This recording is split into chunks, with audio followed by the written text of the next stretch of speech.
तो शिव तत्व आपको प्राप्त जरूर होगा। भगवान शंकर आपको मिलते हैं।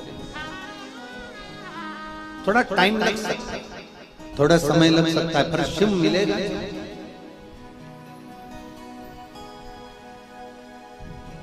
एक बहन हमारी एक जीजी नल में पानी गंदा आ रहा, नल में पानी गंदा।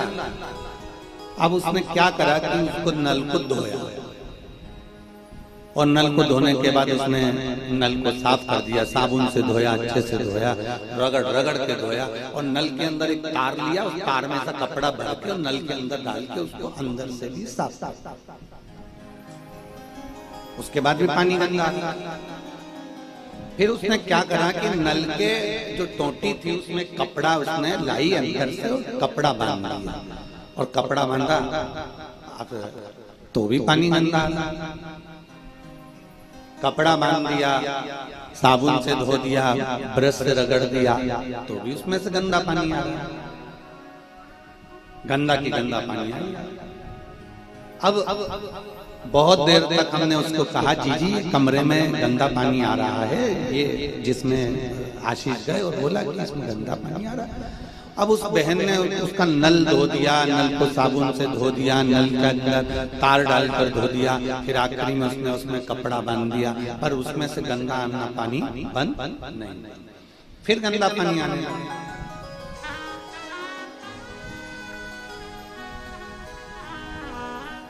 अब आशीष आए और आशीष ने कहा, गुरुजी उसमें से तो गंदा पानी आ ही रहा है, उन्होंने धो दिया उसको पूरा साफ। हमने आशीष से कहा, आशीष अब उनको बोलो कि नीचे नल में गड़बड़ी नहीं है, पानी की टंकी में गड़बड़ी। अब वो जीजी कहे पानी की टंकी तो अभी हमने एक हफ्ते पहले धोई है, पानी की टंकी तो हमारी साफ। हमने कहा आशीष उनको बोलो पानी की टंकी में ही गड़बड़ी, वो जाएं और देखें। अब वो ऊपर गई और फिर पानी की टंकी में देखा तो उसके घर के बच्चों ने कोई गमले की मिट्टी उस टंकी के अंदर डाल। अब गमले की मिट्टी उस टंकी में डली हुई थी, तो पूरा टंकी का पानी पूरा की पूरा गड़बड़ हो गया। टंकी का पानी पूरा की पूरा गंदा हो गया। अब पूरा टंकी का पानी जब गंदा हुआ, टंकी का पानी पूरा की पूरा गंदा हो रहा है, तो शिव महापुराण की कथा भी यही कहती है कि हम टोटी तो बहुत साफ करते हैं, हम टोटी धो भी लेते हैं, हम नल को क्लीन भी कर लेते हैं, पर टंकी साफ नहीं कर पाते। उसी तरह हम शरीर तो साफ रख लेते हैं, पर अंदर की जो टंकी है हमारा मन, अगर वो साफ होगा तो ये निश्चित है कि हमारी वाणी भी शुद्ध होगी, हमारी नेत्र भी शुद्ध होंगे, हमारी श्रवण शक्ति भी शुद्ध होगी, और हमारा ये नल को धोते धोते तो जिंदगी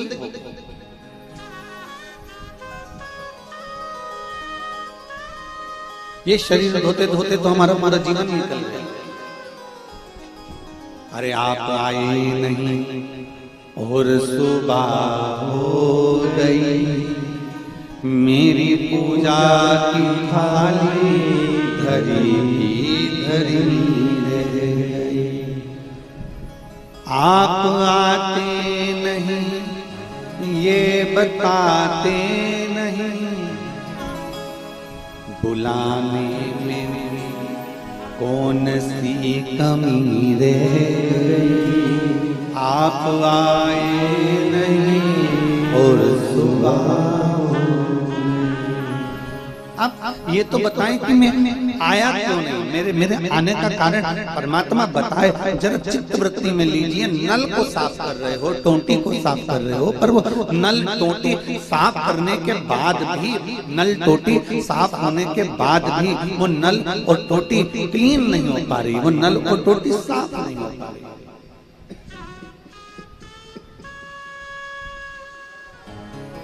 वो नल और टोटी साफ नहीं है, वो नल और टोटी क्लीन। भले तुमने कितना भी साफ करा हो, पर मन टंकी का काम करता है, उसमें जो भराता है पानी जो आ रहा है, मन के अंदर जो हम लेकर आ रहे हैं वो एकदम साफ होना चाहिए, मन साफ होना चाहिए। शरीर को धोने के लिए साबुन होता है, शरीर को साफ करने के लिए सर्फ और साबुन का प्रयोग किया जाता है, और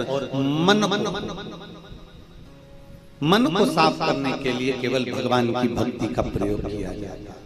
केवल भगवत भजन का, केवल नाम स्मरण का, केवल कीर्तन का, केवल मंत्र जाप का, केवल भगवत भजन का प्रयोग किया जाता है।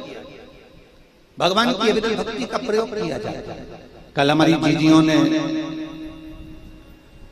कल हमारे पूरे विश्व में, पूरे भारत में और पूरे देश विदेश में, केवल देश में ही नहीं विदेश में भी, संपूर्ण देश विदेश में कल हरतालिका तीज का महोत्सव मनाया गया।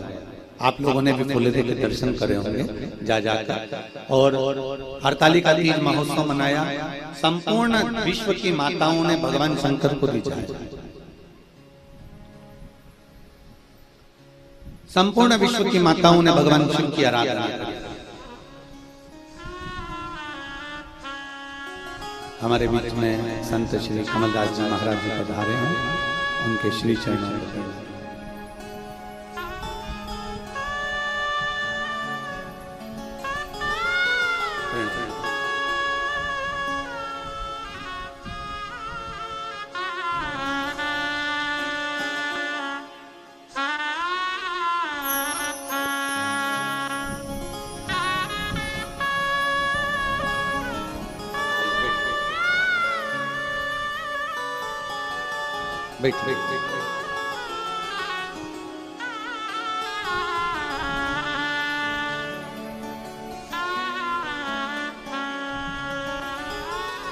शिव महापुराण की कथा करें, भगवान शंकर का बात, शिव तत्व का,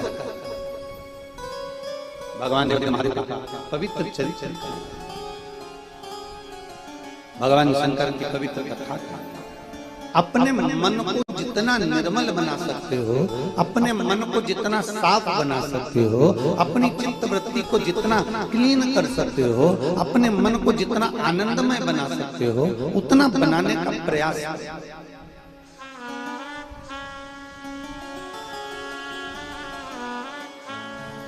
एक बात आप लोगों से पूछें, जितने लोग आस्था चैनल पर कथा सुन रहे हैं, जितने फेसबुक यूट्यूब पर कथा सुन रहे हैं, और जितने इस पवित्र प्रांगण में बैठकर कथा सुन रहे हैं, शरीर से कभी भगवान प्रसन्न हुआ क्या? जम के बोलो जरा। नहीं।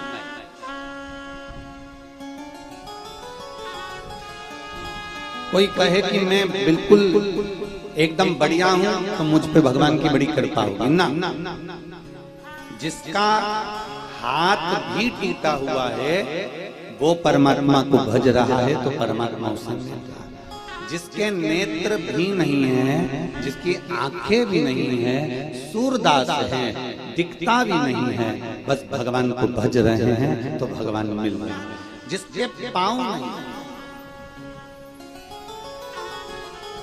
मनाली में एक बिजली महादेव है, हमें लगता है कि आप लोग कभी परिवार के लोग दर्शन करे होंगे, करें। मनाली के अंतर्गत जब सबसे पहली बिजली गिरती है हर साल, तो सबसे पहले बिजली महादेव पर ही गिरती है। थोड़ा ऊंचा है, चलकर जाना पड़ता है, वहां गाड़ी नहीं जाती, थोड़ी दूर तक गाड़ी जाएगी, फिर आपको पैदल जाना ऊपर।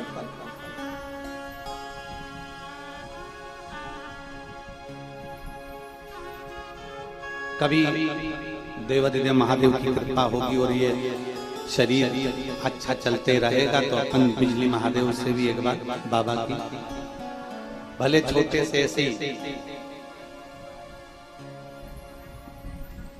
अच्छा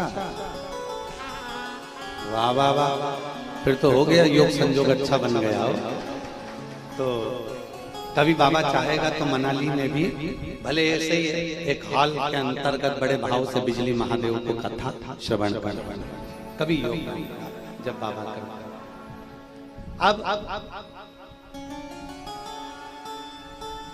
बिजली देवादिदेव महादेव पर, महादेव के टुकड़े होते, छोटे छोटे टुकड़े होते हैं, फिर वहां अनाउंस होता है कि बाबा पर बिजली गिर गई है, और वहां का एक परिवार जिसके पाँव में प्रॉब्लम रहती है, पाँव में तकलीफ रहती है, वो ट्रेगल साइकिल से चलता है और वो मक्खन इकट्ठा कर कर उस माखन से शिवलिंग को जोड़ता है। माखन। और शंकर भगवान के शिवलिंग को जोड़ने के बाद भगवान देवादिदेव महादेव पर जब जल चढ़ाया जाता है तो वो शिवलिंग माखन का जुड़ा हुआ इतना प्रबल हो जाता है कि हाथी के पांव से और हाथी की सूंड से भी नहीं टूटता।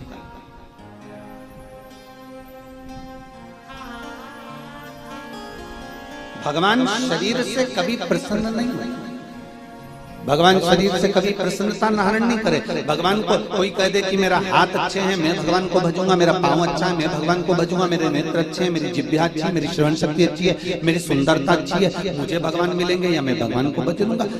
शिव महापुराण की कथा कहती है शरीर से परमात्मा कभी प्रसन्न नहीं हुआ, परमात्मा की प्रसन्नता तो तुम्हारे निर्मल मन से, परमात्मा की प्रसन्नता आपके भीतर के अच्छे स्वभाव से,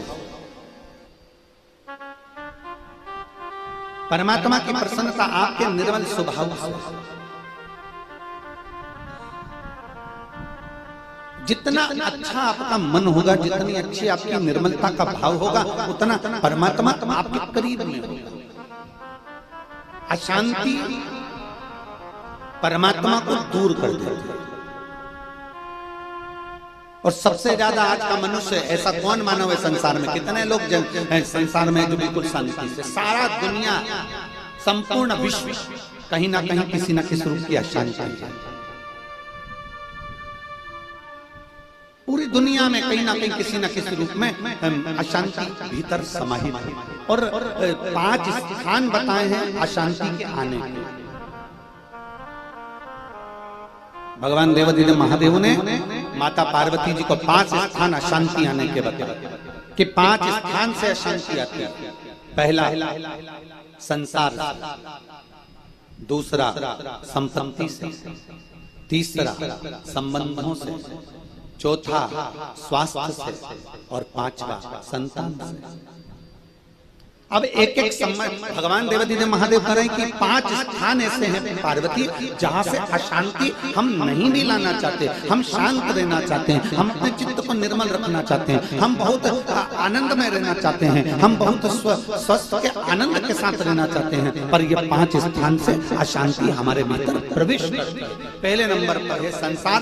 संसार से तुम जितनी कामना करोगे, ये संसार के लोग उतना ही तुमको धक्का देंगे, उतना ही धोखा देंगे और उतना ही तुमको अशांत कर देंगे। तुमने आस लगाई कि मैंने बहुत आस लगा कर बैठे कि मुझे पत्नी मिलेगी तो ऐसी मिलेगी, मुझे पति मिलेगा तो ऐसा मिलेगा, वो मुझे रोज घुमाने के लिए दिल्ली लेके जाएगा, वो मुझे घुमाने के लिए यहाँ लेकर जाएगा, वो मुझे गोवा लेकर जाएगा, मुझे ये इतना इतना आस जोड़ कर बैठे थे, इतना इतना तमन्ना जोड़ कर बैठे थे, इतना इतना विचार कर बैठे थे। फिर विचार करा मेरी पत्नी ऐसी मिलेगी, मैं कह दूं बैठ जा तो बैठ जा, मैं कह दूं पानी भल्ला पानी भल्ला, मैं कह दूं ऐसा कर ले वैसा कर ले, मेरी पत्नी ऐसी मिलेगी वैसी मिलेगी। और दोनों ने बहुत आस लगाई और मालूम पड़े संबंध हुआ, शादी हुई, मिली। अब जैसी मिली वो तो तुमको मालूम है क्या बता। तो संसार के लोगों से फिर आस लगी कि मैंने इसके लिए ऐसा करा है तो ये मेरे लिए ऐसा करेगा, मैंने इसको ऐसा किया है तो ये मेरे लिए ऐसा करेगा। फिर मन में अशांति आ गई क्योंकि वो नहीं कर पाएगा। तुम जो कर सकते हो तुम्हारे हाथ में, तुम्हारे भाग्य में, तुम्हारी लेखनी में उस परमात्मा ने, उस विधाता ने लिखा कि तुझे इतने लोगों को भोजन कराना है, तुम्हारे विधाता ने लिख दिया कि तुम्हें इतने लोगों को पानी पिलाना है। ये विधाता का लिखा हुआ, ये अपना नहीं, ये सियोर वाला महाराज या संसार का कोई व्यक्ति लिख नहीं सकता। ये अगर घर के अंदर वर्धन जी वो 2 दिन की कथा पंडाल में हुई, 3 दिन की और हो सकती थी, पानी तो बाद में गिरना बंद हो गया, पर और हो सकती थी। पर विधाता ने कहीं तुम लोगों के भाग्य इतने प्रबल होंगे इस घर के, कहीं इस घर का कोई ग्रह आनंदमय होगा, इसलिए बाबा ने 3 दिन की कथा यहाँ करवा दी और बाबा की कृपा हो गई। तो ये आप और हम लिखने वाले नहीं हैं, ये वो विधाता लिखता है। उसने क्या लिखा है, कैसे लिखा है, कब लिखा है, ये वर्णन उसके ऊपर निश्चित है।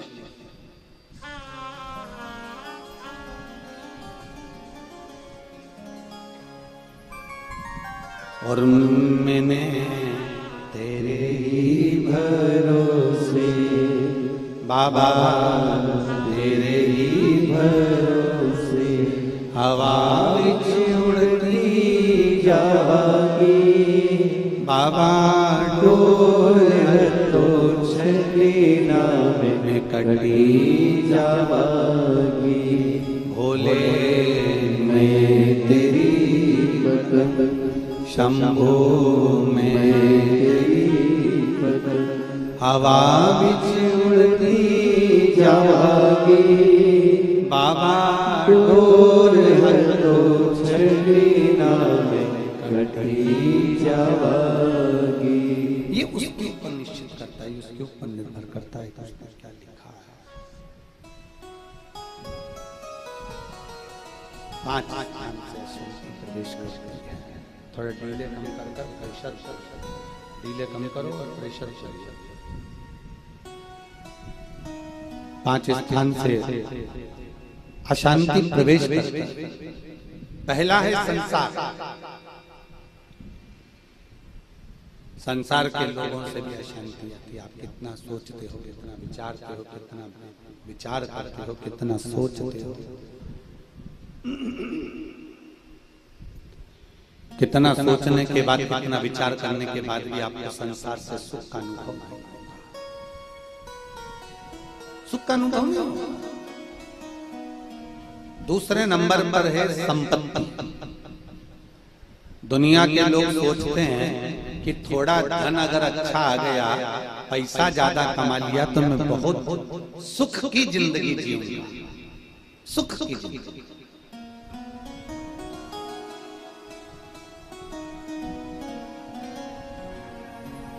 मेरे पास अगर थोड़ा दौलत ज्यादा आ गई, धन ज्यादा आ गया, संपत्ति ज्यादा आ गई तो मैं सुख ना। शिव महापुराण की कथा कहती है अगर आपके पास में धन ज्यादा आ जाए, संपत्ति ज्यादा आ जाए, तुम्हारा वैभव अच्छा हो जाए, तुम्हें अच्छी कुर्सी मिल जाए, पद मिल जाए, तुम उन्नति की सीढ़ी पर चढ़ जाओ, कोई अच्छे सिंहासन पर तुम बैठ जाओ, तुम्हें अच्छा पद, अच्छी प्रतिष्ठा, अच्छी संपदा अगर प्राप्त हो जाए तो भोलेनाथ से कहना कि मुझे अगर कुर्सी मिले, पद मिले, प्रतिष्ठा मिले, संपत्ति मिले तो मैं तेरी शिव महापुराण की कथा जीवन भर कराता रहूं, ऐसी कृपा बनाकर। संपत्ति का सुख वो है कि भगवान का नाम अपने मुख से निकल तो संपत्ति का सुख।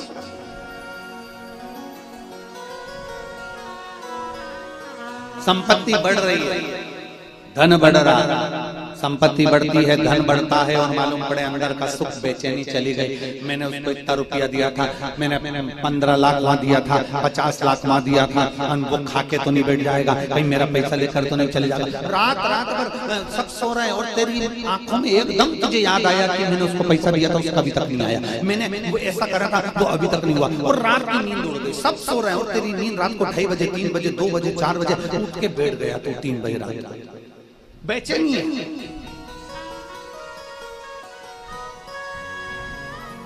बेचैनी में पड़ा। अशांति आने के 5 स्थान में से पहला है संसार, दूसरी है जम के बोलो संपत्ति। संपत्ति अगर आए, वैभव अगर आए, कुर्सी अगर मिले, सत्ता अगर मिले, तुम्हें पद प्रतिष्ठा भोलेनाथ जी की कृपा से अगर मिल जाए तो ये प्रयास करना कि हमारी संपत्ति से, हमारी कुर्सी से, हमारी प्रतिष्ठा से, हमारे पद से हम भगवान का कितना भजन कर सकते, दुनिया के लोगों के मुख से हम कितना शिव नाम निकलवा सकते। ये शिव महापुराण ने करा क्या? शिव महापुराण करी क्या? शिव महापुराण ने केवल एक कार्य करा, बच्चा बच्चा, बूढ़ा बूढ़ा, जवान युवान, बूढ़ा बच्चा, सबके मुख से श्री शिवाय नमस्तुभ्यम निकलवा लिया। इस शिव पुराण ने करा क्या? घर के बच्चे से लेकर बूढ़े व्यक्ति सबसे 1 लोटा जल शंकर जी पे चढ़वा दिया। शिव महापुराण ने करा क्या? शिव महापुराण ने ये करा कि आज घर के अंदर रहना कैसे है, घर के अंदर कैसा व्यवहार होना चाहिए, कैसे रहना चाहिए, भगवान का व्रत कैसे करना चाहिए, शिव को जल कैसे चढ़ाना चाहिए, शंकर की स्तुति कैसे करना चाहिए, ये शिव महापुराण ने हमको सिखाया। ये शिव पुराण हमें सिखा रहा है।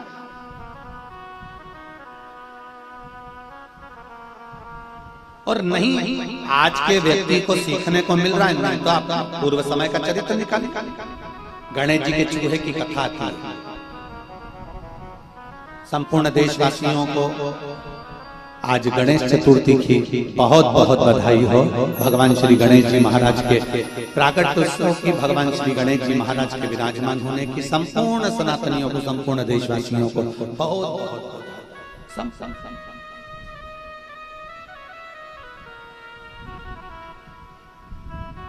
शिव महापुराण ने समझाया, शिव महापुराण ने ज्ञान प्रदान किया। और नहीं तो एक पुराना चरित्र है सोभरी ऋषि। सोभरी जिनकी धर्म पत्नी का नाम था मनोमयी। सोभरी ऋषि और मनोमयी दोनों शिव की आराधना के बिना एक दिन भी नहीं निकालता। सोभरी ऋषि अगर भगवान शंकर की आराधना करना भूल जाए तो मनोमयी भगवान शंकर की आराधना में नहीं। दोनों पति पत्नी का नियम था, सोभरी ऋषि का भी और मनोमयी। इतनी शिव भक्ति इनके अंदर समाहित हो गई थी कि बिना शंकर के एक क्षण नहीं दे पाते थे। एक क्षण अगर एक कंकर को उठा लेते थे तो हाथ में रखकर शंकर को देखते थे। एक पत्ती को तोड़ लेते थे तो उस पत्ती में भी बेलपत्र का दर्शन किया करते थे। कई कई माताएं ऐसी हैं, कई कई भाई ऐसे हैं कि वो किसी भी वृक्ष की पत्ती को तोड़ते हैं और शंकर भगवान को चढ़ाते हैं तो उस भाव से चढ़ाते हैं जैसे हम बेलपत्र चढ़ा रहे हैं। नहीं उसके पास में बेलपत्री, पर वो कोई भी पत्ती चढ़ा रही है तो शिव के भाव से कि बेलपत्र के भाव से चढ़ा।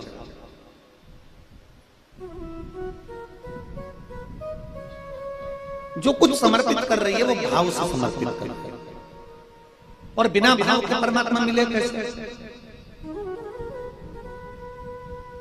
भगवान बिना भाव के मिलेगा कैसे? आज हमारे हम कहें हमारी बेटियां यहाँ बहुएं हैं, तीनों देवरानी जेठानियां हैं, रोज प्रतिदिन भाव से भगवान का, हमारे लड्डू गोपाल जी के लिए, ठाकुर जी के लिए, शंकर जी के लिए, सालिग्राम भगवान के लिए हमारी जो आराधना रहती है, रोज की पूजन अर्चना रहती है शिव जी की, ठाकुर जी की, सालिग्राम जी की, उसके लिए रोज प्रतिदिन प्रसाद बनाना, सामग्री बनाना, लड्डू भेज देना, सामग्री भेज देना, हलवा भेज देना, सीरा भेज देना, सभी बहुएं और माताएं ऊपर सामग्री भेज। और मैं आज इसी यादव परिवार की बड़ी बेटी पूनम यादव जी को भी धन्यवाद देता हूं। आज उनका जन्मदिन है, उनको जन्मोत्सव की बहुत बहुत बधाई। कहाँ बेटी है? आजा बेटा आजा।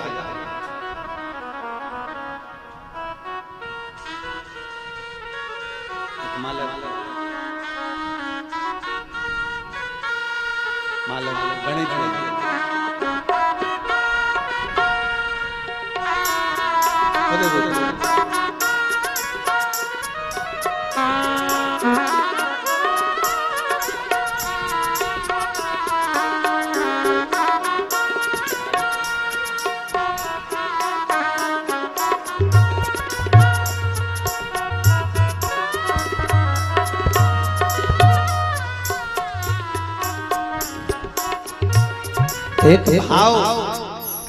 एक भाव अपने भीतर प्रकट कर, और बिना भाव का परमात्मा कभी नहीं मिलेगा। बिना भाव के भगवान कभी नहीं मिलेगा। आप भाव से रिझाएंगे तो परमात्मा क्यों नहीं मिलेगा? सोभरी ऋषि और उनकी धर्म पत्नी मनोमयी दोनों का एक भाव था। दोनों भगवान शंकर की भक्ति में डूबे रहते, शिव स्तुति करते रहते, दिन भर भगवान शंकर के गुणगान गाते दिन भर। शंभो शरणे मांगो हरि रे दुख काटो दया करी दर्शन आपो। शंभो शरण पड़ी मांगो घड़ी रे घड़ी दुख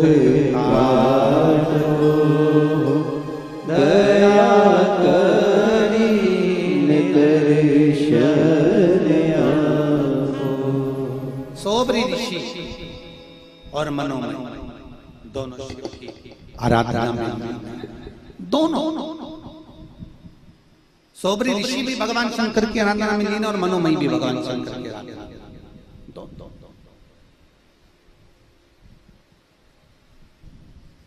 अब एक क्रोंच गंधर्व,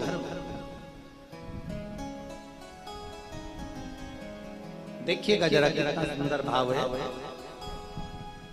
शिव महापुराण की कथा क्या करती है, दुनिया के लोगों को समझाने का कार्य करती है कि शंकर का भजन कैसे, शिव की स्तुति कैसे। क्रोंच गंधर्व है, देवलोक में रहता, इंद्रलोक में रहता, गंधर्व है, गंधर्व लोक में रहता है।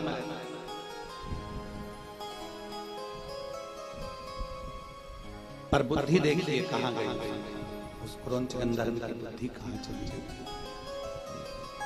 उस क्रोंच गंधर्व की बुद्धि कहां मारी गई, जरा देखिए। जब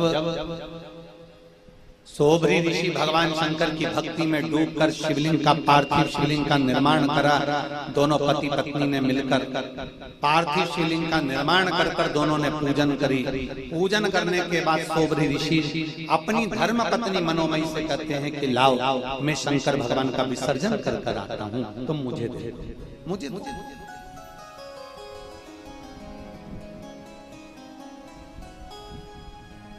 आप मुझे दीजिए। शिव विसर्जन की एक रीति है, भगवान शंकर के विसर्जन की एक रीति सबसे प्रबल रीति है शिव विसर्जन की, कि भगवान शंकर का पार्थिव शिवलिंग का जब हम निर्माण करते हैं और निर्माण करने के बाद जब हम पार्थिव शिवलिंग उसको लेकर विसर्जन की ओर जाते हैं तो प्रयास करना चाहिए कि घर से जब लेकर जा रहे हो उस समय पार्थिव शिवलिंग हमारे नाभि कोश से ऊंचा हो। समझ में आया? अर्थात जैसे ये पात्र में शिवलिंग बना हुआ और पात्र में शिवलिंग है, हमने पाटे पर से उठाया, घर से जब लेकर जा रहे हैं चलते समय ये या तो हमारे मस्तक पर हो, नाभि कोश से ऊंचा, या हृदय तक हो, कंठ तक हो, वक्षस्थल तक हो, उदर तक हो, पर नाभि से नीचे वो शिवलिंग हमारे नहीं होना चाहिए, घर से ले जाते। और शिवलिंग के विसर्जन का एक नियम बड़ा प्रबल है कि घर से ले जाते समय शिवलिंग, पार्थिव शिवलिंग हमारे नाभि कोश से ऊंचा हो, और जब हम विसर्जन करने के लिए जाएं तब शिवलिंग का दर्शन विसर्जन के पहले अपने नेत्रों से पूर्ण तरह से करें और बाबा से अपने हृदय की बात कहकर फिर अपना मस्तक लगाने के बाद फिर उस शिवलिंग का विसर्जन अपनी मनोकामना कहते हुए बाबा से उस शिवलिंग का फिर विसर्जन कर दिया जाए। ले जाते समय नाभि कोश से ऊंचा हो, विसर्जन के समय पर अपने नेत्रों से बाबा का पूर्ण दर्शन किया जाए। पूर्ण दर्शन कैसे होता है? शिवलिंग के पूर्ण दर्शन का महत्व क्या बताया उसको भी समझ लीजिए। भगवान शंकर के पूर्ण शिवलिंग के दर्शन का महत्व, अर्थात ये शिवलिंग, ये जलाधारी, बीच में अशोक सुंदरी, राइट गणेश, लेफ्ट कार्तिकेय, ऊपर से जो जल बहता है वो जया विषहरा शामली बारी दौतली देव। अब जब आप भगवान शंकर का पार्थिव शिवलिंग बनाते हो तो ऊपर जलाधारी तो रहते हैं, आपका केवल शिवलिंग है और जलाधारी। तो आप उसका जब दर्शन कर रहे हैं तो पूर्ण दर्शन का मतलब है जब हम विसर्जन करने जाते हैं तो सबसे पहले जो भगवान का जल स्थल है जिसको हम कहते हैं जलाधारी, गणेश जी, कार्तिकेय, अशोक सुंदरी का स्थान, पहले हम उसका दर्शन करते हैं। फिर अपनी निगाह को घुमाकर हम गोल घुमाकर वापिस उसी स्थान पर आते हैं अपनी दृष्टि से, और फिर बाबा का यहीं से दर्शन करते हुए हम शिवलिंग का दर्शन करते हैं। जो हम विसर्जन करने गए हैं उसका हम जब दर्शन करें तो दर्शन करने के बाद हम शिवलिंग का दर्शन कर अपने मन की कामना कहकर मस्तक से लगाकर फिर बाबा का हम विसर्जन करते हैं। तो हमारे हृदय की कामना मेरा देवाधिदेव महादेव पूर्ण जरूर करता है। चलो एक छोटा सा प्रश्न है, मुझे उम्मीद है कि मेरी जीजियां जो यहाँ बैठी हैं वो उत्तर जरूर देंगी। छोटा सा प्रश्न, जगन्नाथ जी गए हो, द्वारका जी कभी गए हो, कभी किसी आप कहीं भी बड़े तीर्थ में जाएं, आप काशी जी जाएं, आप किसी बड़े वहां पर एक मंदिर होता है साक्षी गोपाल, या कोई देवता होते साक्षी मानना। जगन्नाथ जी जाएंगे तो साक्षी गोपाल जी पढ़ेंगे, उज्जैनी जाएंगे तो साक्षी गोपाल जी पढ़ेंगे, काशी जाएंगे तो साक्षी गोपाल जी पढ़ेंगे। साक्षी गोपाल का मतलब क्या होता है? आप काशी में गए जल चढ़ाया, उज्जैनी गए जल चढ़ाया, आप जगन्नाथ जी गए आपने भोग लगाया, दर्शन किया, और साक्षी गोपाल का मतलब होता है कि साक्षी गोपाल जी के सामने जाकर खड़े हो गए, आपने दर्शन कर लिए, मतलब आपकी दृष्टि से ये साक्षी हो गया कि आप जगन्नाथपुरी आए थे और बाबा का आपने दर्शन किया है। आप काशी आए थे, आपने बाबा का दर्शन किया है, आप उज्जैनी आए थे, आपने बाबा का दर्शन किया है। उसी तरह हमने प्रदोष के दिन शिवलिंग बनाया, पूजन करी, संकल्प लिया, आराधना करी, सब कुछ हम शाम के समय जब विसर्जन करने जा रहे हैं, विसर्जन करते समय जब नेत्र से हम बाबा का दर्शन करते हैं तो ये साक्षी हो जाती है कि मैंने बाबा को बुलाया और मैंने मेरे बाबा से अपने मन की बात की और मेरे बाबा ने वो स्वीकार करा, मैं बाबा को विसर्जन करता। तो ये साक्षी है हमारे पूजन की, हमारी दृष्टि, हमारी साक्षीता देती है।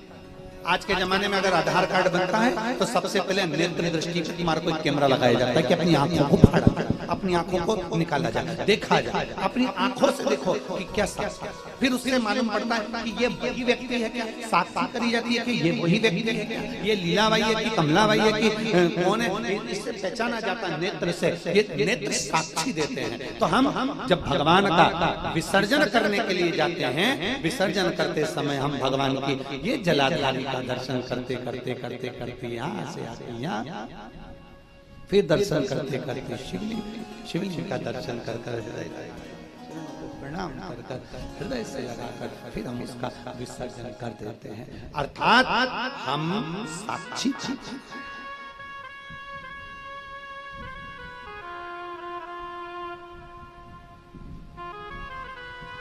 तेरा तुझको क्या लागे मेरा,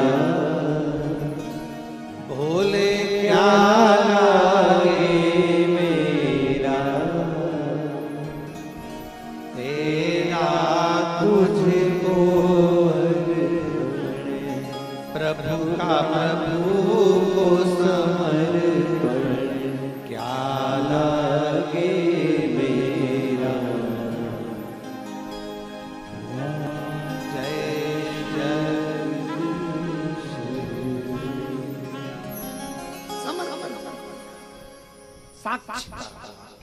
और जब आपकी साक्षीता होगी, जब आप दृष्टि से दर्शन कर कर प्रणाम कर कर बाबा मन की बात कर कर विनय कर कर जब विसर्जन करेंगे तो देवाधिदेव महादेव उसको स्वीकार जरूर करेंगे।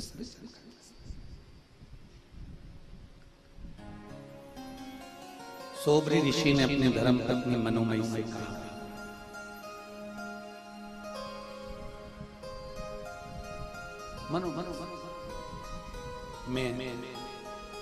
मनोमयी तुम मुझे देवाधिदेव महादेव का पार्थिव शिवलिंग दे दीजिए और मनोमयी मैं इस पार्थिव शिवलिंग का विसर्जन कर कर आप मुझे पार्थिव शिवलिंग दे दीजिए।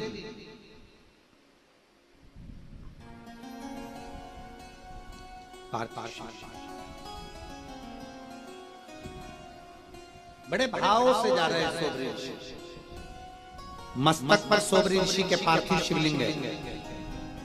पार्थिव लिंग जब तक सिर पर रहता है, 12 ज्योतिर्लिंग का भार तत्व हमारे ऊपर रहता है।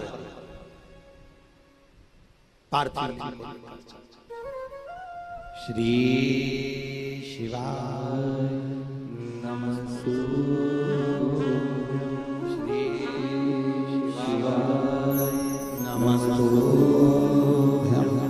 श्री शिवाय नमस्तु, श्री शिवाय नमस्तुभ्यं श्री नमस्तु। पार्थिव लिंग सिर पर लेकर सोबरी ऋषि चल दिए। भगवान शंकर का गुणगान करते करते, स्मरण करते करते, भगवत भजन करते करते, नाम जाप करते करते सोबरी बाबा चले। जैसे ही सोबरी बाबा चले, शिवलिंग लेकर चले, इतनी देर में क्रोंच गंधर्व जो रहता गंधर्व लोक में, जो रहता देवलोक में, पर बुद्धि श्रेष्ठ नहीं, चित्त श्रेष्ठ नहीं। कोई जरूरी नहीं है कि बहुत ऊंचे पद पर बैठ गया कोई व्यक्ति, बहुत जोरदार कुर्सी पर बैठ गया, बहुत जोरदार सिंहासन पर बैठ गया तो उसकी बुद्धि सही हो जाए। रामचरितमानस में वर्णन आता है, ऊंच निवास नीच करतूती देख ही न सकई पराई विभूति। कई लोग ऊंचे ऊंचे स्थान पर बैठने के बाद भी किसी की अच्छाई नहीं देख पाते, किसी को बढ़ता हुआ नहीं देख पाते, किसी को आगे चढ़ता हुआ नहीं देख पाते। किसी किसी को लगने लगता है ये इतना आगे कैसे बढ़ गया, ये उन्नति की ओर कैसे बढ़ गया, ये तरक्की की ओर कैसे बढ़ गया, ये हमारे सामने का इतना आगे कैसे बढ़ गया। कई लोगों के मन में ये बात अड़ जाती है। ऊंचे सिंहासन पर बैठने के बाद भी उनकी बुद्धि नीची ही रह जाती है।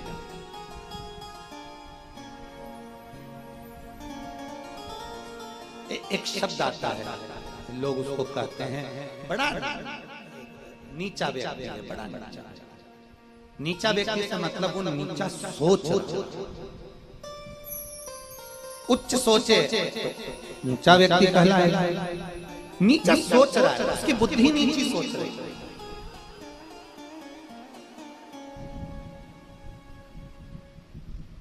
अब जरा विचार करो, रामचरितमानस में चरित्र आता है जयंत, इंद्र का पुत्र है, अच्छा पुत्र है। अब उसकी बुद्धि कहां मारी गई थी वो जयंत की, कि वो जयंत भगवान राम के चरणारविंद की ओर बढ़ा, सीता जी के चरणों की ओर बढ़ा और चोंच मार कर भाग गया। जरा विचार करिए, तुझे मालूम है कि ये भगवान है, तुझे मालूम है तेरे पिताजी कह रहे हैं कि ये परमात्मा है, तेरे पिताजी कह रहे हैं कि ये नारायण है, तेरे पिताजी कह रहे हैं कि लक्ष्मी है, तो तुझे जाकर चोंच मारने की जरूरत क्या थी।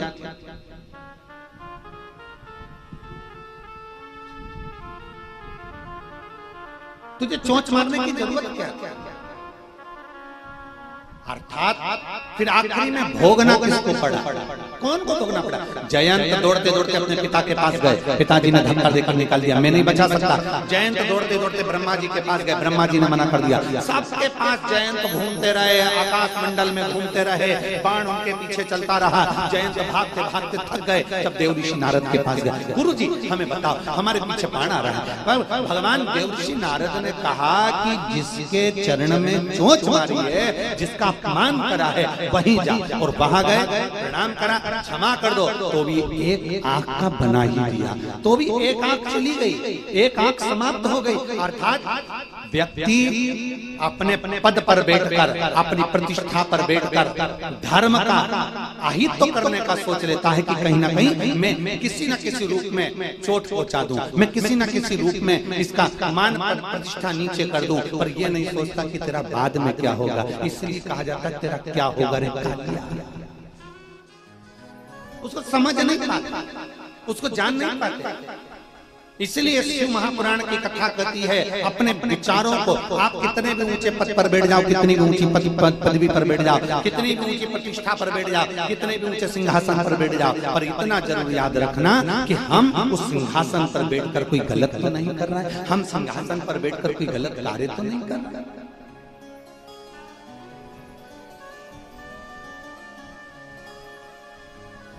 हमारा पद जो हमें मिला है उस पर बैठकर हम कोई गलत कार्य नहीं, कोई गलत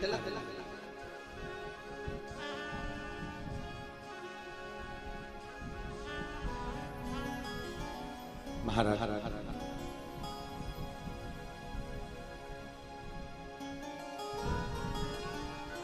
भगवान शिव की भक्ति, भगवान शंकर की आराधना को पहचानना बड़ा कठिन विषय है। जितना कठिन भगवान शंकर के भक्तों को पहचान पाना बहुत कठिन, बहुत कठिन।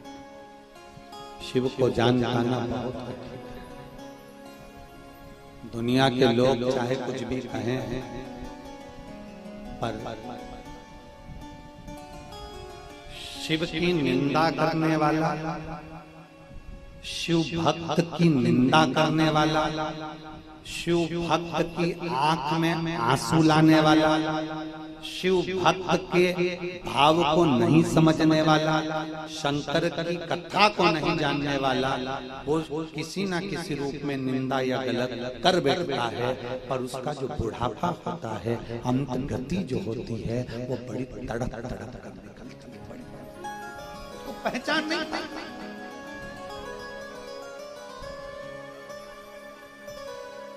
अभी कल की कथा में या परसों की कथा में वर्णन किया, स्वाभाविक मृत्यु, आकस्मिक मृत्यु और अकाल मृत्यु, इन तीनों को साधने वाला मेरा शिव है। इन तीनों को संजोने वाला मेरा शंकर है। अब व्यक्ति समझ पाता नहीं। क्रोंच गंधर्व लोक में रहता है, उसको मालूम है कि ये ऋषि है, उसको मालूम है कि सोबरी ऋषि है, और उसको मालूम है कि मनोमयी है, उसको मालूम है कि इनके घर में शंकर जी का शिवलिंग का पूजन रोज होता है, पार्थिव लिंग का पूजन प्रतिदिन होता है। उसको मालूम है कि प्रदोष के दिन शाम के समय इनके दरवाजे पर घी का दिया लगता है, प्रदोष के दिन शाम के समय, प्रदोष काल में ये शंकर के मंदिर शिवालय जाते हैं, प्रदोष के दिन ये शंकर की स्तुति गाते हैं। उसको मालूम है। जो समझ गया उसको एक पत्र है,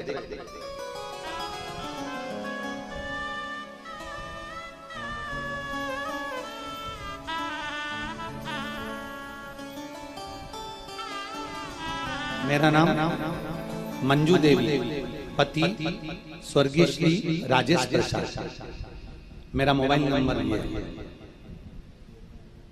ये पत्र आज ही आया है, कोई देखकर गया होगा तो यहाँ पहुंचा। मेरा नाम मंजू देवी है, पति स्वर्गीय श्री राजेश प्रसाद, मेरा मोबाइल नंबर। मैं पटना की निवासी हूँ और सेक्टर नंबर 63 में नोएडा से आया।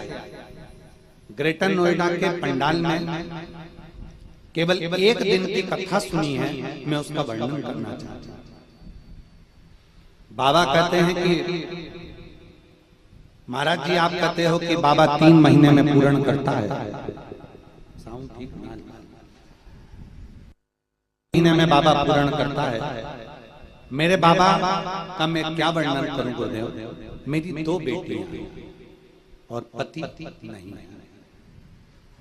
परिवार वाले कहते थे कि आज के जमाने में शादी का खर्चा बहुत है और तेरी 2 बेटी युवान है, शादी कैसे हो? कौन इनके लिए लड़का देखेगा और कौन इनका विवाह करेगा? कहाँ इतना खर्चा होगा नोएडा जैसी जगह पर, कैसे हो? मैं केवल एक दिन की कथा नोएडा के पंडाल में बैठकर सुनी और मैंने बाबा से वहीं बैठकर प्रार्थना करी, बाबा मेरी 2 बेटियां हैं, पर वो सीहोर वाला महाराज कहता है कि कभी मत कहो कि ये मेरी बेटी है। हमेशा कहता है सीहोर वाला महाराज कि बच्चे अपने मत कहो, ये कहो कि बाबा ये आपकी औलादें हैं और शादी भी आपको करना है, आपकी बच्चियों की शादी आपको करना, मेरा नहीं। बेटा है, आप कभी अपने मुख से मत कहो कि मेरा बेटा है, नहीं गुरुदेव ये बाबा का बेटा है, ये शंकर का बेटा है और शंकर भगवान इसकी नैया पार करके रहेंगे। ये शिव की बेटी है, इसकी नैया पार शिव कर रहेंगे। अब मैंने जन्म जब हुआ उसके बाद मैंने इनका हाथ, अपने बच्चों का हाथ शंकर जी को पकड़ा। जब मैंने देख लिया कि मेरा कोई नहीं, तब मैंने शिव जी को इनका हाथ पकड़ा दिया, मेरे बच्चों का हाथ मैंने शंकर को दे दिया। अब शंकर जाने और उनकी औलाद, मेरा कुछ। मैंने अपनी दोनों बेटियों के लिए वहां प्रार्थना करी। आप कहते हो 3 महीने में बाबा सुनते हैं, मेरे बाबा ने मुझे 15 दिन में रिजल्ट दे दिया और 15 दिन के अंदर मेरी एक बेटी नहीं, दोनों बेटी का संबंध पक्का हो गया और बाबा ने ऐसी शानदार शादी कराई गुरुदेव कि मैं बाबा को वर्णन करने के लिए, प्रणाम करने के लिए आई हूँ। बाबा ने मेरी बेटियों की शादी की। शिव तत्व शंभु इसी को कहते।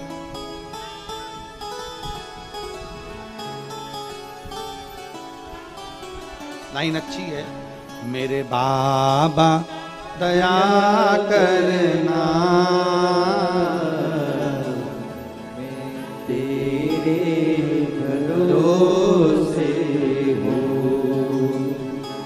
मेरे बाबा दया करना,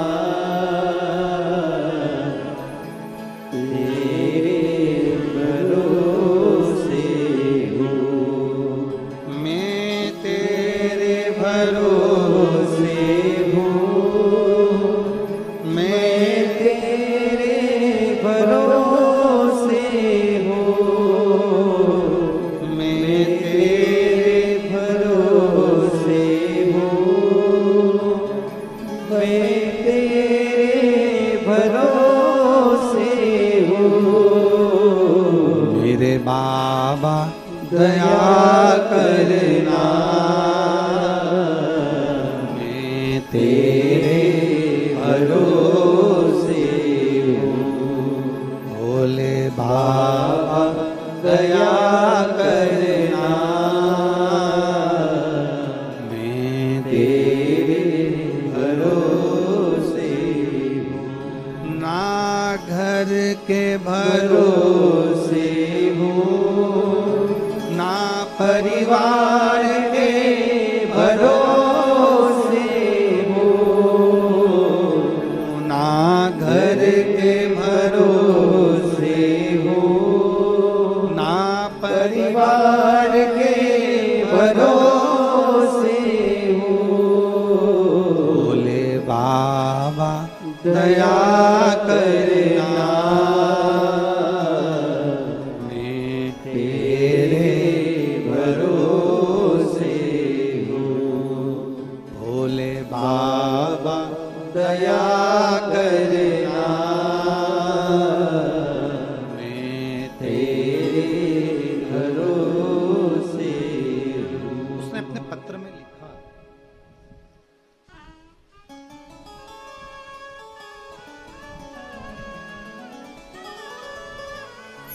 मेरी दोनों बेटियां शादी हो गई। शादी भी ऐसी हुई 1 साल के अंदर कि दुनिया के लोग देखते रह जाएं। ये शिव तत्व है, ये शिव। हमारा विश्वास, हमारा भरोसा, हमारी दृढ़ता हमें शिव के करीब लेकर जाए, शिव के करीब।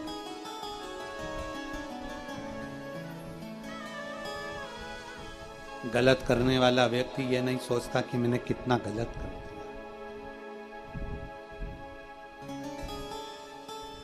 कितना गलत कर दिया। क्रौंच गंधर्व ये नहीं सोच रहा है कि मैंने कितना गलत कर रहा हूं, किनके घर में प्रवेश कर रहा हूं। स्कंद पुराण, कभी मौका लगे तो पढ़िएगा, गीता प्रेस गोरखपुर की स्कंद पुराण रेवा खंड, गीता प्रेस गोरखपुर का स्कंद पुराण रेवा खंड कहता है, जिसके घर में शंकर का शिवलिंग विराजमान रहता है, जिसके घर में से रोज उसके हंडे का पानी, मटके का पानी, घर का पानी 1 लोटा भरकर शिवालय तक जाता है, उस घर की पहरेदारी स्वयं भगवान शंकर के गण वीरभद्र करते हैं। उसके घर की पहरेदारी स्वयं शंकर के गण वीरभद्र करते हैं।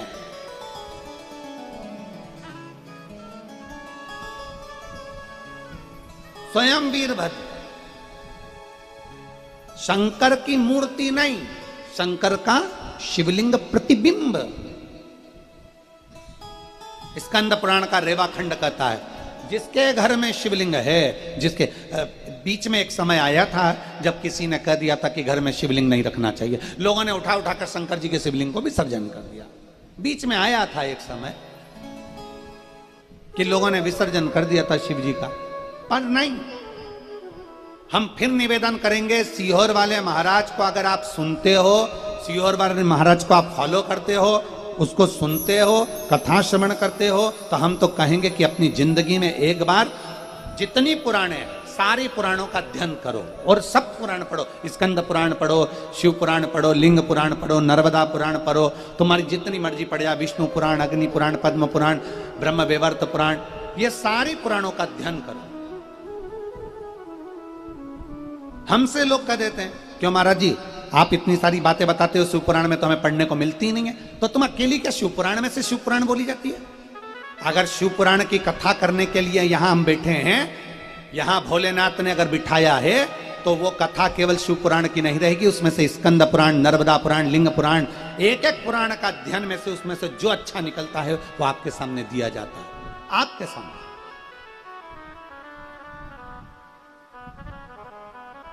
कुछ तो ग्रहण करो।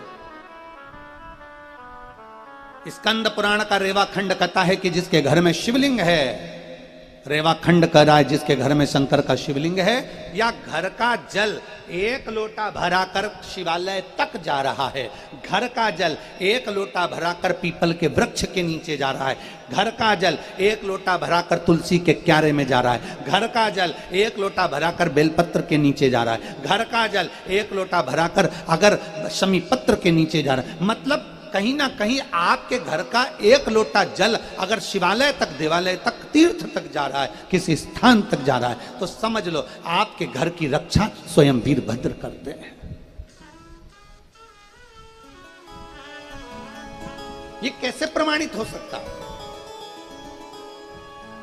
इसको हम कैसे प्रमाण मान सकते हैं? तो राम कथा उठाइए। तुलसी बाबा ने रामचरितमानस की रचना करी। मेरे गोस्वामी तुलसीदास जी ने जब रामचरितमानस की रचना करी, उसको लेकर काशी गए। काशी में विद्वान विद्वान ब्राह्मणों के सामने गोस्वामी तुलसीदास जी द्वारा रचित रामचरितमानस को रखा गया। विद्वानों ने, ब्राह्मणों ने मना कर दिया, हम इसको नहीं मानते क्योंकि अवधी भाषा में, इसमें संस्कृत नहीं है, इसमें संस्कृत के श्लोक नहीं है, हम इसको नहीं मानेंगे क्योंकि यहूदी भाषा में।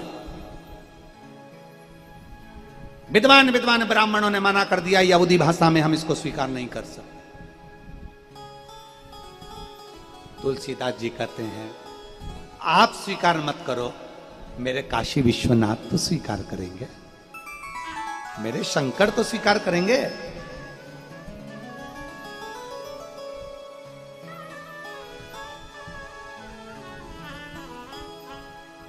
दो दिन की कथा पंडाल में हुई और प्रशासन जब मना कर दिया तब वर्धन जी ऊपर बैठे थे कक्ष में और आशीष से बात कर रहे थे।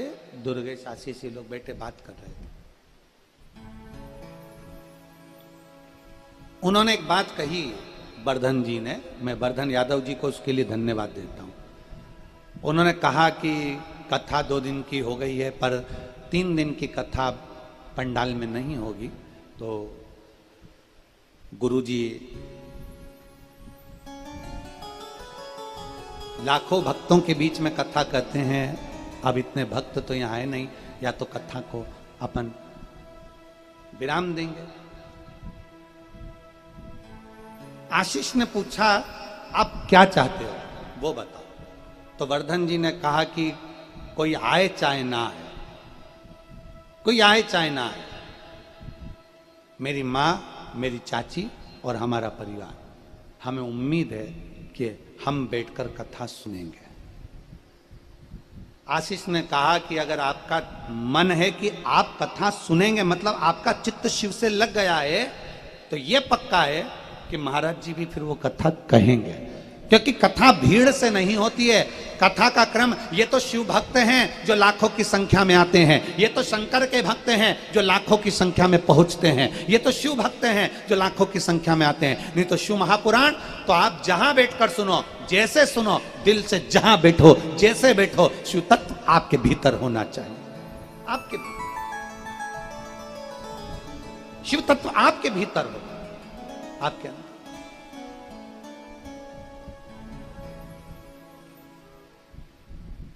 इतना विद्वान, अब यहां तुलसीदास जी द्वारा रचित रामचरितमानस को जब कहा कि आप नहीं स्वीकार करते कि रामचरितमानस अवधी भाषा में है, इसमें संस्कृत नहीं है, तुम मेरी लिखी अवधी भाषा की रामचरितमानस को स्वीकार नहीं करते, तुम मेरा शिव तो स्वीकार करेगा, मेरा शंकर तो स्वीकार करेगा,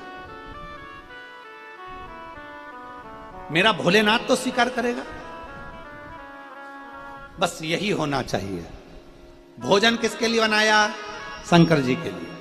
हमारी नीचे से माताएं जी कह देती हैं विकास पंडित जी को, नीचे से विकास जी कहते हैं हमारे गुरुजी ये घी नहीं खाते, मक्खन नहीं खाते, इतना सारा ये तेल घी नहीं। इतने में नीचे से माताएं कहती है हमने बनाया है ना, तुम तो लेकर जाओ। वो खाएं ना खाएं उनकी मर्जी, वो पाए ना पाए उनकी मर्जी, तुम तो ले जाओ। वो नहीं पाएंगे, भोलेनाथ जी तो पाएंगे, बाबा को तो भोग लगेगा, तुम लेकर जाओ। अर्थात हमने जो भोजन बनाया वो शिव जी के लिए बनाया। गुरु जी तो बाद में है, पहले शंकर जी के लिए, ठाकुर जी के लिए, शालिग्राम भगवान के लिए, उनके लिए बनाया हमने, बाद में गुरु जी के लिए, पहले पहले भगवान के लिए। तुलसीदास बाबा ने कह दिया, गोस्वामी तुलसीदास जी ने कह दिया आप मेरी रामचरितमानस को स्वीकार नहीं करते, अवधी भाषा में लिखी है, पर मेरा शिव तो स्वीकारेगा। इतने में सारे विद्वान ब्राह्मणों ने कहा तुलसीदास जी आपकी लिखी हुई इस रामचरितमानस को हम स्वीकार नहीं करते तो भोलेनाथ क्या स्वीकार करेंगे, काशी विश्वनाथ क्या स्वीकार करेंगे। इतने में सारे ब्राह्मणों ने विचार करा चलो ठीक है, काशी विश्वनाथ के मंदिर में सारे वेद पुराण शास्त्र रखे जाएंगे और उसके पास में रामचरितमानस रखी जाएगी। पर चतुरता क्या करी इनने, जब रामचरितमानस को रखा तो साइड में नहीं रखा, रामचरितमानस को सबसे नीचे रख दिया और सारे वेद पुराण शास्त्र रख दिए उसके ऊपर और लगा दिया मंदिर में ताला। तुलसीदास जी पहुंचे अपनी कुटिया में, ब्राह्मण जन पहुंचे अपने भवन में। तुलसीदास जी ने हाथ जोड़कर कहा हे मेरे बालाजी, हे मेरे श्री हनुमान जी, कि पवन तनय संकट हरन और मंगल मूरत राम लखन सीता हृदय बसो सुर।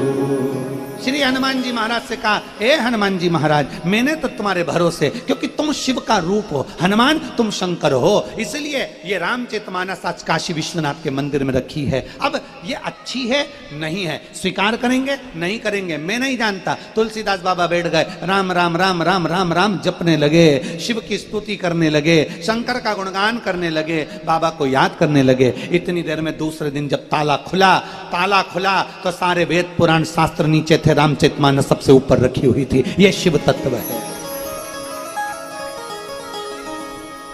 आपकी बात को, आपकी भाषा को, आपके शब्द को कोई स्वीकार करे ना करे, आप इतना ध्यान लगाना कि आप जो कथा कह रहे हो, आप जो बोल रहे हो, उसे मेरा शंकर स्वीकार कर रहा है, उसको मेरा शिव स्वीकार कर रहा है। दुनिया के लोगों ने देखा कि शिव महापुराण के लोग बहुत सारी कथा सुनने वाले हो गए, शिव पुराण सुनने वाले ज्यादा हो गए, तो दुनिया के लोग शिव पुराण वाचना प्रारंभ कर दिया। वो धन के लिए भले करते हो, पर ये व्यासपीठ, ये शिव महापुराण की कथा जो कुबेरेश्वर बाबा के धाम से चलकर तुम्हारे इस सुंदर गुड़गांव तक पहुंची है, गुरुग्राम हरियाणा तक पहुंची है, ये विचार मानकर चलना कि ये कथा किसी व्यापार के लिए, व्यवसाय के लिए नहीं, ये कथा मेरे शंकर को श्रवण कराने के लिए है कि शिव सुनेगा। इतने लाखों शिव भक्त जब आते हैं उनके अंदर शंकर विराजमान होकर आते हैं, इतने शिव भक्त जब आते हैं उनके अंदर शिव तत्व विराजमान होकर आते हैं और वो शंकर की कथा का रस तत्व ग्रहण करते हैं। एक पत्र है,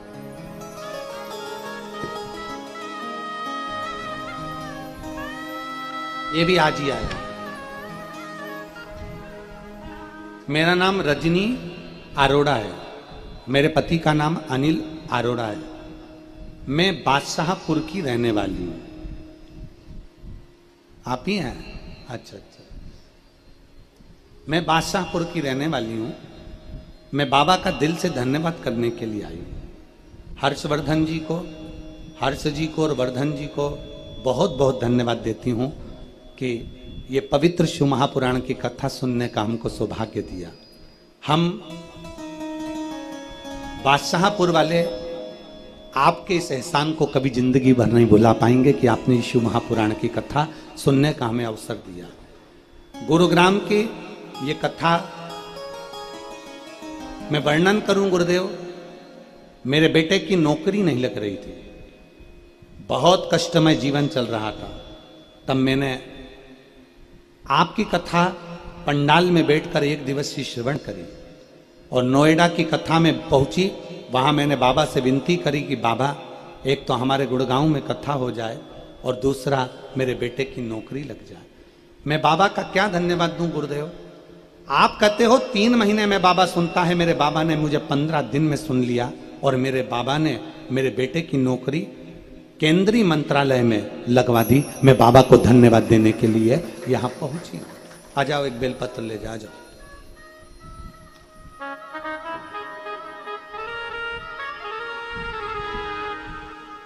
बैठ नहीं, बस ऐसे ही आ जाओ ऐसे।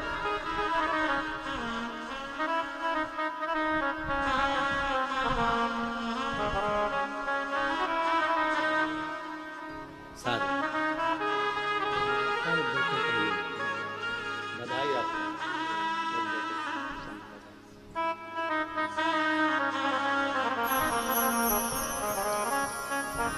शिव तत्व की प्राप्ति, बाबा देवाधिदेव महादेव की प्राप्ति। ओघड़दानी का एक शब्द कहे तुलसीदास बाबा तो कथा का रसतत्व आनंद में देने वाले। तुलसीदास बाबा की वो रामचरितमानस सबसे ऊपर आकर रखा गया, क्योंकि उनको मालूम था मुझे मैं शिव के लिए कर रहा हूं, मैं शंकर के लिए कर रहा हूं, मैं ओघड़ी के लिए कर रहा हूं, मैं देवाधिदेव महादेव के लिए कर रहा हूं। आखिरी में हुआ क्या?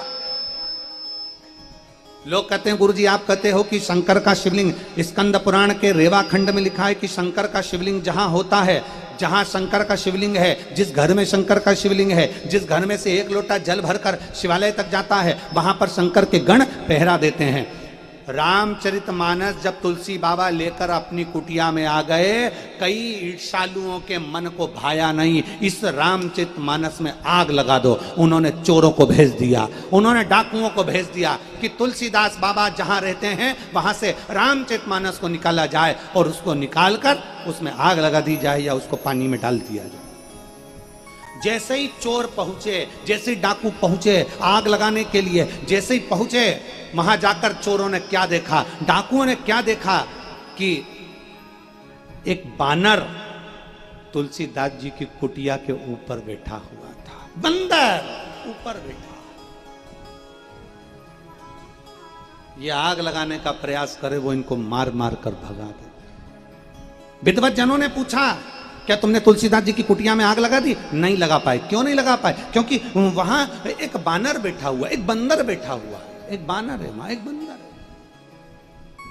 वो रक्षा कर रहा है।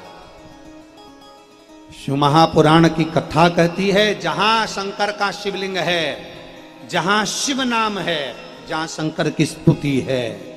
पूरी रामचरितमानस में मेरे राम जी ने शिव की स्तुति करी है, शिव जी ने राम जी की स्तुति करी है। राम के बिना शिव नहीं और शिव के बिना राम नहीं। पूरी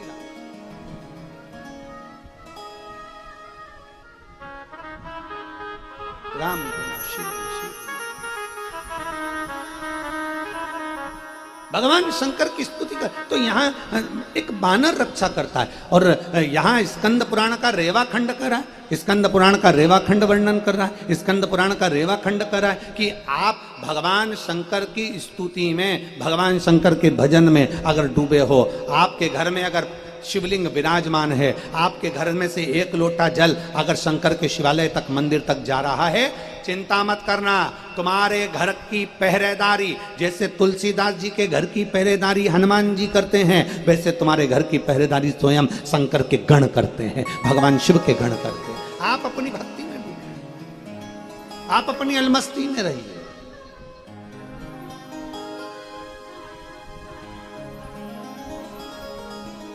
और ऐसी सुबहाना आए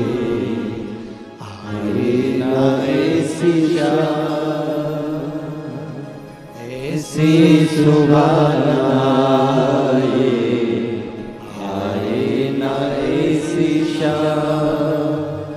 जिस दिन जुबां पे मेरे, जिस दिन जुबां पे मेरे आए न शिव का नाम, सुभानाए आए न शीशा। जिस दिन जो जुबां पे मेरी, जिस दिन जुबां पे मेरी आए न शिव का नाम, ऐसी सुबह आए, आए ना ऐसी शाम, ऐसी सुबह आए न ऐसी शाम। जिस दिन जुबां पे मेरी, जिस दिन जुबां पे मेरी आए न शिव का नाम, ऐसी सुभान आए न ऐसी शाम, ऐसी सुभान आए न ऐसी शाम। जिस दिन जुबां पे मेरी, जिस दिन जुबां पे मेरी आए न शिव का नाम, ऐसी सुभान आए न ऐसी शाम, ऐसी सुभान आए न ऐसी शाम।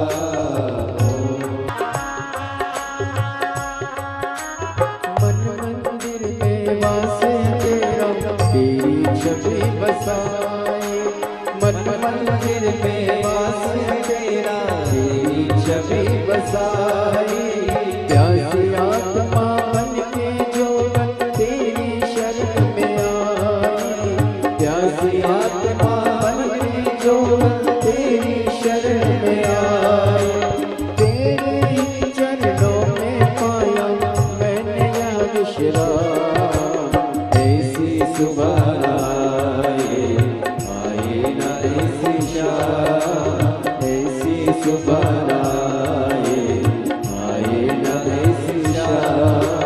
जिस दिन जुबां पे मेरी, जिस दिन जुबां पे मेरी आए न शिव का नाम, ऐसी सुबह आए न ऐसी शाम, ऐसी सुबह आए न ऐसी शाम। जिस दिन जुबां पे मेरी, जिस दिन जुबां पे मेरी आए ना शिव का नाम, ऐसी सुबह आए न ऐसी शाम, ऐसी सुबह आए न ऐसी शाम।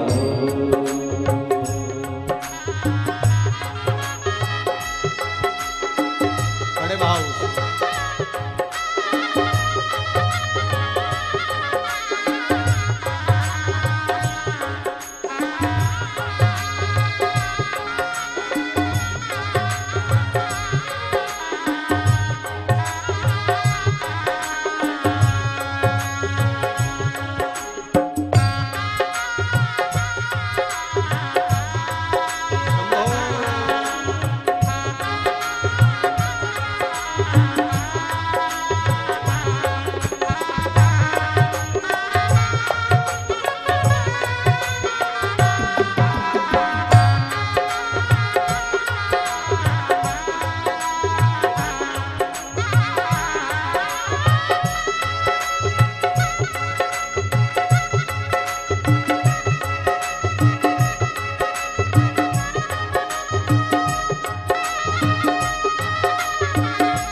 जाने कितने युग मेरे बीते, तेरी खोज में ना जाने कितने युग मेरे बीते।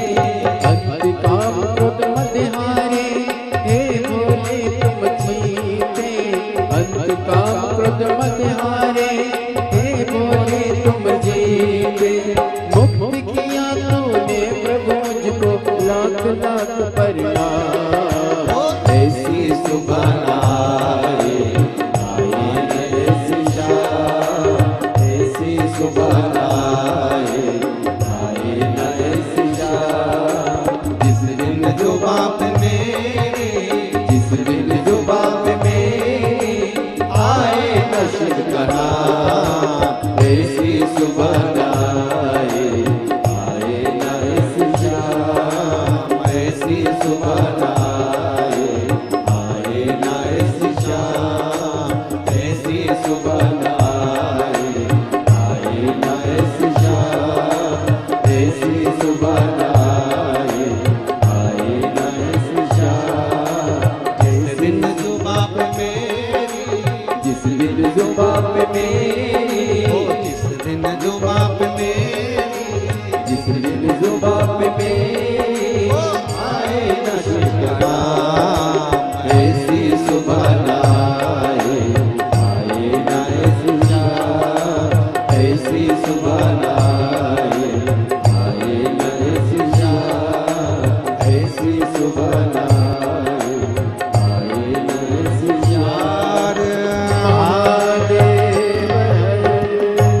अपने स्थान पर आनंद लेते हुए विराजमान होकर बड़े भाव के साथ, आज गणेश चतुर्थी है। रिद्धि सिद्धि के देव भगवान श्री गणेश जी महाराज आप सभी के घरों में विराजमान हो रहे हैं। भाव के साथ में बाबा से अपने हृदय की बात दिल के साथ बड़े प्रेम से बाबा से विनय करेंगे। आप और हम सब मिलकर भगवान शंकर के मूल स्मरण का श्री शिवाय नमस्तुभ्यम का स्मरण करेंगे। सब बाबा से प्रार्थना करेंगे, भाव से विनय करेंगे, साथ में बोलेंगे। श्री शिवाय नमस्तुभ्यं। श्री शिवाय नमस्तुभ्यं। श्री शिवाय नमस्तुभ्यं। श्री शिवाय नमस्तुभ्यं। श्री शिवाय नमस्तुभ्यं। भोला सब दुख काटो हमारा, भोला सब दुख काटो हमारा। शिव शंकर जपो तेरी माला, भोले बाबा जपो तेरी माला। भोला सब दुख काटो ओ भोला सब दुख काटो। मंगल मंगलकारी,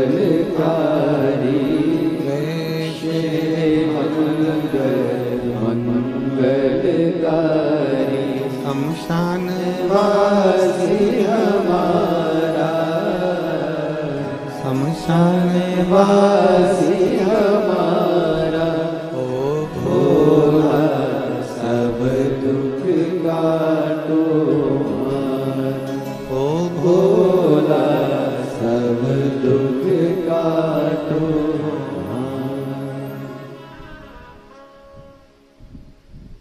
भगवान देवाधिदेव महादेव से अपने मन की बात बड़े भाव के साथ हृदय से भगवान शिव से भाव से कहिए। शिव स्वीकार करते हैं, भगवान उघड़दानी शिव शिव है कि खाली ना जाता कोई दर से तुम्हारे।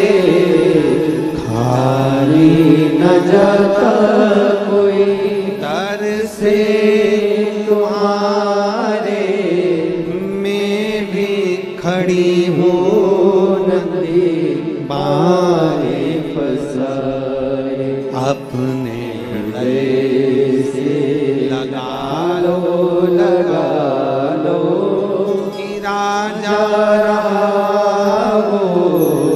उठा लो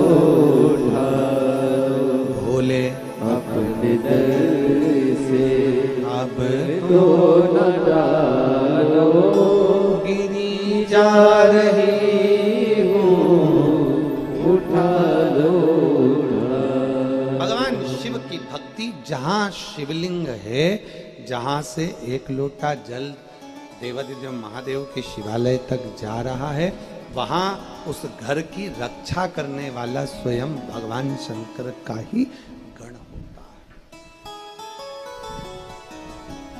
मेरे जितने शिव भक्त भगवान शंकर की कथा का रसपान करने वाले, जितने शिव जी की कथा को श्रवण करने वाले शिव भक्त हैं, उन सब से निवेदन करूंगा कि प्रतिदिन अपने घर से एक लोटा जल अपने नजदीक में जो शिवालय है वहां लेकर जरूर जाओ, अवश्य लेकर जाओ।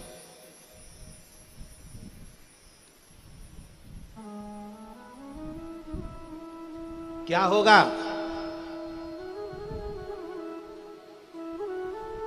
आप जब एक लोटा जल भरकर यहां से घर से लेकर मंदिर तक जाओगे, मंदिर से जब लौट कर आओगे, विष्णु पुराण को पढ़िएगा। विष्णु पुराण में भगवान कह रहे हैं,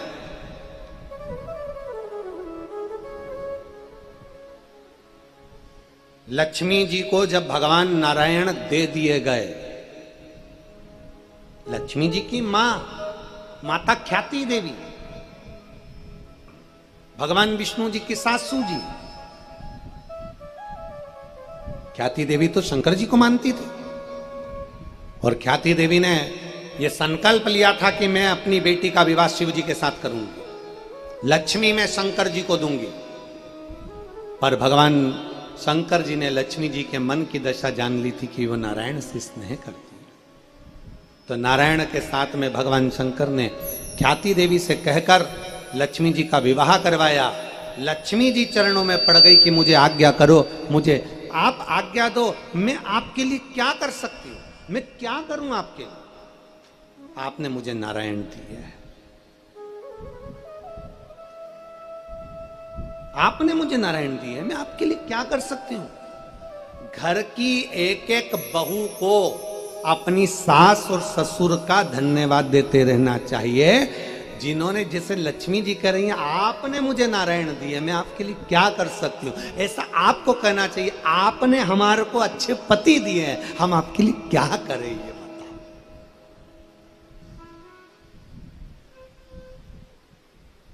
हम आपके लिए क्या करें? आपने हमें अच्छे पति दिए। वो एक लाइन आती है ना कि 100 साल जियो हमारी, हम आपने हमारे को इतने अच्छे पति दिए हैं, हमने सोचा नहीं था कि ये सब कुछ अच्छे हमारे घर में पोता पोती हो जाएंगे, बच्चे हो जाएंगे, हमारे पति अच्छे, परिवार अच्छा, सब शांति से रह रहे हैं, 2 रोटी खा रहे हैं। इससे ज्यादा अगर बड़े बंगले में भी जाकर रह लोगे तो रोटी तो 2 ही खाओगे।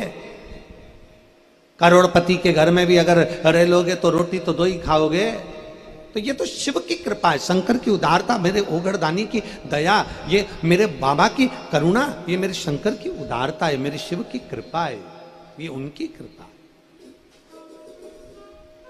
और मेरे ओघड़ बाबा की कृपा से, मेरे शिव जी की कृपा से, मेरे शंभू की कृपा से सुख की अनुभूति है।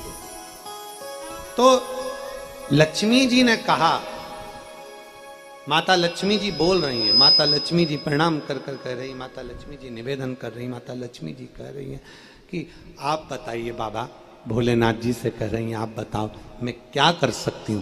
शंकर भगवान ने कहा, सुनो लक्ष्मी, मेरे मंदिर के बाहर, मेरे मंदिर के कक्ष में जहां नंदी बैठे उसके नजदीक में आप भी रहिए। जब कोई शिव भक्त अपने घर से जल लेकर आए, 1 लोटा जल मुझे चढ़ाए, जब वो अपने घर को कलश लेकर, लोटा लेकर वापस जाए, उसका लोटा खाली नहीं होना चाहिए। लक्ष्मी तू स्वयं उसके अंदर बैठकर उसके घर तक चली जा, स्वयं जा। बोल बम का नारा है, जम के बोलो जरा, बोल बम का नारा है, बाबा एक सहारा है, सारी समस्या का हल एक लोटा जल। तू उसके पीछे पीछे चल। आज लोग कहते हैं गुरुजी एक लोटा जल में ऐसा क्या है कि सारी दुनिया के काम हो रहे हैं, सारी दुनिया के। जो जहां लोग बैठकर कथा सुनते हैं, दिल से सुनते हैं, लोटा भर के जल चढ़ाना चालू करते हैं, उनका काम हो जाता है।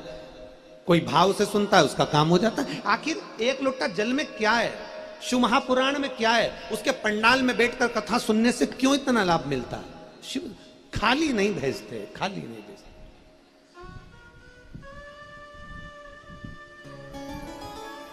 और ये कथा जो श्री वर्धन जी यादव जी यादव परिवार करा रहा है गुड़गांव में, ये तो आज विराम हो जाएगी।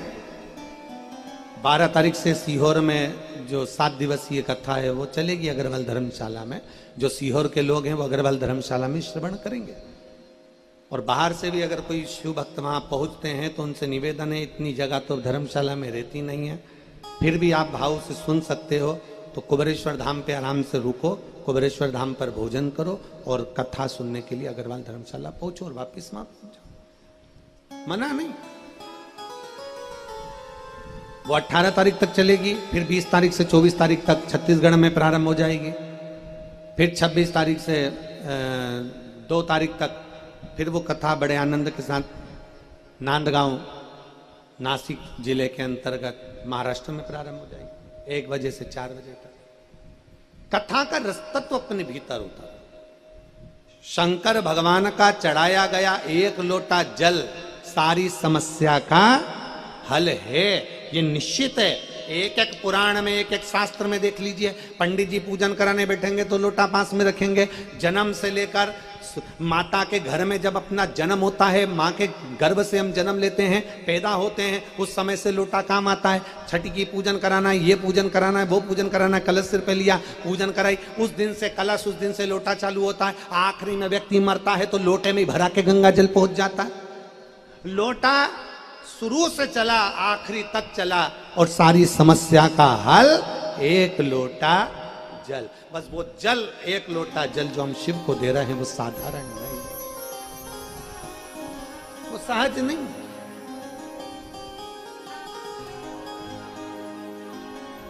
खूब भक्ति। तुम्हारे घर की रक्षा करने वाला स्कंद पुराण रेवा खंड कहता है, जिसके घर में शिव है उसकी रक्षा स्वयं शिव करता है, स्वयं उसके गण करते हैं, स्वयं। महाराज सोबरी ऋषि सिर पर लिए हैं शंकर भगवान का पार्थिव शिवलिंग। मनोमयी घर के दरवाजे पर खड़ी थी, अपने पति शंकर को लेकर जा रहे थे तो प्रणाम कर रही, प्रणाम।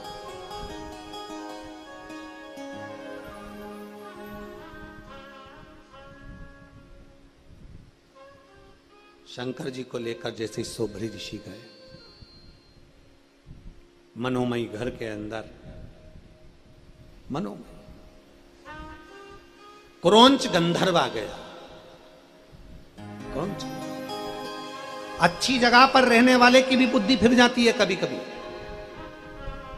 बहुत ऊंचे ऊंचे पद पर बैठने वाले की भी बुद्धि फिर जाती है कभी कभी। अच्छा नहीं देखा जाता, श्रेष्ठ नहीं देखा जाता, अच्छी चीज नहीं देखी जाती, बुद्धि फिर गई, बहुत बुद्धि फिर गई। और क्रोंच गंधर्व मनोमयी की सुंदरता देख रहा था, मनोमयी की सुंदरता। जो मनोमयी की सुंदरता क्रोंच गंधर्व ने देखी और मनोमयी का पति गए सोबरी ऋषि तो विसर्जन करने के लिए शिवलिंग का, क्रोंच गंधर्व प्रवेश कर गया सोबरी ऋषि के घर में। मनोमयी अंदर रसोई घर में कार्य कर रही थी और वहीं पर क्रोंच गंधर्व प्रवेश कर जाता है, वहीं पर क्रोंच गंधर्व अंदर पहुंच जाता है। मनोमयी अपने कार्य में लगी थी, उसके स्मरण में नहीं आया कि कोई मेरे कक्ष के अंदर प्रवेश कर गया। क्रोंच गंधर्व अंदर प्रवेश करा, मनोमयी का हाथ पकड़ा, हाथ पकड़कर खींच कर लेकर जा रहा था, इतने में सोबरी ऋषि आ गए। शिव जी का विसर्जन कर कर सोबरी ऋषि आए।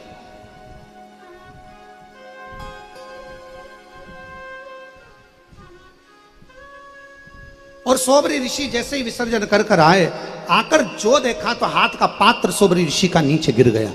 मेरी पत्नी का हाथ पकड़कर, मनोमयी का हाथ पकड़कर कोई लेकर जा रहा है। देखा, देखते से ही पहचान गए सोबरी ऋषि, ये तो क्रोंच गंधर्व है। तू गंधर्व लोक में रहता है, इतने ऊंचे पद पर रहता है, इतने देवताओं के करीब में रहता है, उसके बाद भी तेरी बुद्धि फिर गई और तू मेरी पत्नी का हाथ पकड़कर लेकर जा रहा है। तुझे मालूम नहीं कि किसके घर में प्रवेश करा है तू? तुझे ज्ञात नहीं कि कहां तू प्रवेश कर गया? क्रोंच गंधर्व को देखा, क्रोंच गंधर्व ने मनोमयी का हाथ छोड़ दिया। मनोमयी का हाथ छूटा, सोबरी ऋषि ने हाथ में जो विसर्जन कर कर आया था, जो विसर्जन भगवान शिव जी का करा था, आते समय थोड़ा सा जल लेकर आए थे।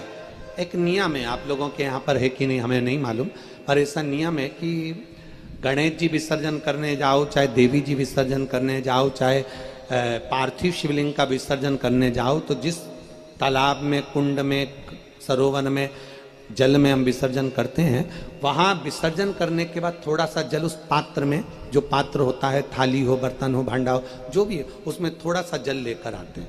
वो जल को लाकर अपने घर के अंदर छींटते हैं। क्यों? और ये बात हमने कथा में भी कई बार कही कि शंकर जी को जल चढ़ाने के लिए जाओ, जल चढ़ाने के बाद थोड़ा सा जल अपने कलश में जरूर लेकर आओ, खाली मत आइए, थोड़ा सा लेकर आइए,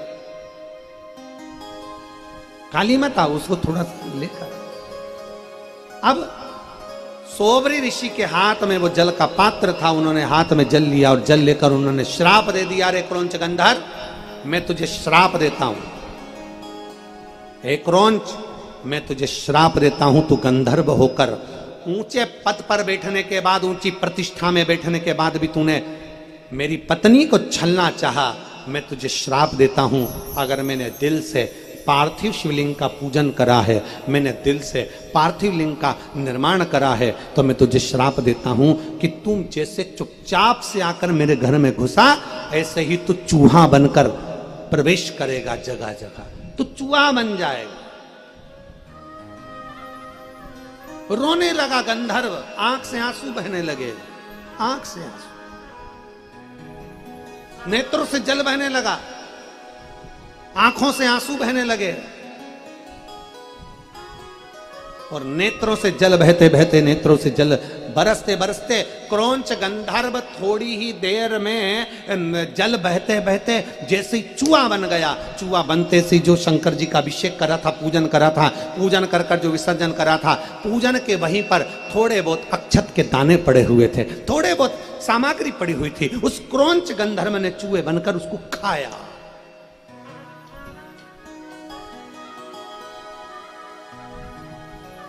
और अब सौंप दिया इस जीवन का सब भार तुम्हारे हाथों में, हे हार तुम्हारे हाथों में, और जीत तुम्हारे हाथों में। अब सौंप दिया इस जीवन का सब भार तुम्हारे हाथों। जगत को सुखी देखना चाहते हो तो स्वयं सुखी रहिए। एक प्रसंग आता है, एक पति बीमार पड़ गया, पत्नी उसको लेकर डॉक्टर के पास गई, और पत्नी जब उसको लेकर डॉक्टर के पास गई तो डॉक्टर ने उसको चेक करा और चेकअप कर कर कहा, तुम्हारे पति को आराम की बहुत जरूरत है, बहुत, तुम्हारा पति बहुत बीमार है, इसको आराम की बहुत जरूरत है, इसको आराम करना है। मैं ये नींद की गोली लिख रहा हूं,